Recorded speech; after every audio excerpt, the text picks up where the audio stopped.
Hi, good morning. This is attorney Amy Refeca, and we are live Wills on Wednesday, episode 12. We are talking about living wills. And living wills are a very particular type of legal document. And the really short story on living wills is they are a tool, they are a document where your choices about how you wish to receive or not receive treatment at the end of your life are put. And I have to say that I have personal experience with how important this document is. Uh, I've shared in many ways on many occasions that I was involved with my grandfather's life pretty intricately. At the end, my grandmother had passed away, several years before him. I don't know that he was really quite ready to be the survivor of the two. And so, for a lot of reasons, I became really involved in my grandfather's life towards the end. And one of the things that he put in place at the end was his end of life decisions, and he put it in a living will. In some states and in some places, it could be called an advance directive. Um, in our particular practice, in our firm, we have a separate document that really clearly states your end of life decisions, and we're going to talk about what those are. But the bottom line is that my family ended up actually having to hand that document over at the end of my grandfather's life to ensure that his choices, not ours, dictated what happened at the end of his life. And let's talk about what that means, and let's talk about what that document is or could contain, and what you need to consider when going through this document and putting one in place for yourself, putting one in place for your family.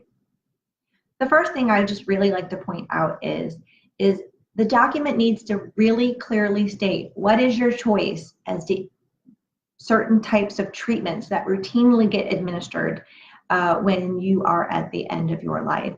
And the end of your life means that, the medical professionals have, and many times it's multiple medical professionals, have come to a decision that your end of life is imminent, that no amount of medical treatment and care can bring you back to a quality of life where you can sustain life without significant administration of certain types of treatment. It's kind of a long way of saying, if you cannot breathe on your own and you can't sustain an independent life, and there are several other things going on, then that's a decision that the medical professionals would come in and say, it's end of lifetime, and they would likely come to the family and say that, it's end of lifetime, it's time to make a decision. And when that point comes, and that's practically, in a practical way, typically how it happens is the medical professionals would come to the family and say, decisions need to be made on how much more care and treatment should be administered to this person because, there is no chance of recovery. So what types of care and treatment could be administered? Well, I just mentioned one, and that's respiration. Basically, if a machine is breathing for you, and we're not talking about chronic illnesses where sometimes people have a machine breathing for them. We're talking about at the end of life, if a machine is breathing for you. That's one type of care and treatment, and a decision on whether you want that to keep going or if you would like the respiration and the artificial respiration to be withdrawn. That's one. Another one that you should consider is whether or not you wish to have hydration and nutrition withdrawn.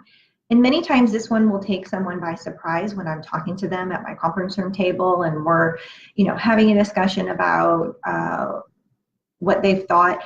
And so many times I will hear, I do not want any my life to be artificially prolonged. I don't want that for my family. I don't want my family to have to experience that. I personally don't want that to happen to my body. If I meant to go, I want to go. I don't want it to be artificially prolonged. So then we'll begin going through the series of questions, and hydration and nutrition can sometimes take someone by surprise and when I ask them that question. But the fact is, and this is something that I've spoken to about many professionals who are involved with individuals at the end of their life, medical professionals, social workers, and the like. And if you are receiving hydration and nutrition, especially through an IV, and you're not taking it voluntarily through your mouth, there's a really good chance that will significantly prolong your end of life. And so you need to consider whether or not you wish for that to be withdrawn or not at the end of your life. And so you really need to think hard about that one. And there are several other choices that you need to make. It should not be just a blanket decision with your attorney. No, I don't want any treatment.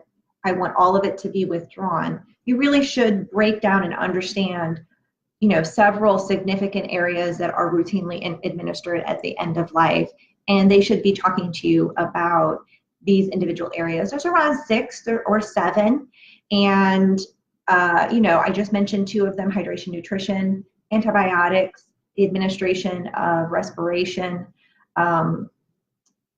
your heart being restarted over and over. And so these are really decisions that you should walk through with your attorney. And, it's not unheard of for some of my clients to kind of want to go home and consider these choices. I've had clients reach out to their medical professionals and talk to them about what these things mean, and go in after the document is signed and talk to them about what their end of life decisions are. So a living will is something every person should have. Every person should get the choice of how they wish to be treated at the end of their life, what treatment they wish to have administered, and more importantly, what they do not want to have administered. I speak to a lot of older individuals, and they almost always will sit across the table from me and say, I don't want this burden to be placed on my loved ones. I want it to be really clear what I want to have happen. They're not so much worried that they think their children will make the wrong decision, but they're really worried that their children would have to make that decision for them. And so I've said this many times, in many ways again, living wills and doing your estate plan, which in the living will is a critical part of your estate plan, is a gift. And in particular, this document, a living will, is a gift to your loved ones of your choices and how you wish to be treated and not treated at the end of your life. So if you do not have a living will, if you do not have a document that really clearly states what you want to have happen and what you do not want to have happen, then reach out to an attorney. You can reach out to us here at Atlanta Wills and Trust Law Group, and we can help you get one of these in place. This is attorney Amy Refeca. Thank you so much for joining us this morning on Wills on Wednesday, talking about living wills, talking about making sure to protect your choices.